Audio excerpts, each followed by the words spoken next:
हजुर नमस्कार। आज हामी यहाँ यो फेवातालको पारीपट्टि छौँ। तपाईँहरू देखिराख्नु भएको छ पृष्ठभूमिमा फेवाताल देखिएको छ। यो सबै सराङकोट फेवाताल माछा पुछ्दै देखिने जग्गा पारीपट्टि हो। त्यो चाहिँ सुदन गुरुङ माननीय सुदन गुरुङ गृहमन्त्रीले लिएर छोडेको जग्गा हो। म तपाईँहरूलाई यस्तो एरो देखाउँछु। यो चाहिँ एरिया चाहिँ माननीयज्यूले लिएर छोडेको जग्गा हो। त्यो 65 मिटरको मापदण्ड पर्यो। यो हाम्रो जग्गा चाहिँ 65 मिटरको मापदण्डमा छैन।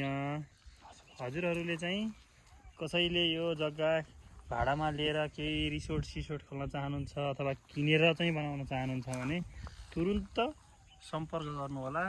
बाटाले छको पानीको पनि सुविधा जग्गामा आफैमा पानी छ। यहाँ बत्तीको पनि सुविधा छ। पानी बत्ती बाटो सबै छ। तपाईँ फेवाताल यहाँ लेक साइड डुवामा 45 मिनटमा डुवा स्लो डुवा पुगिन्छ। फास्टमा त अब छिटो पुगिन्छ। अब तपाईँ तुरुन्त सम्पर्क गर्नुहोला।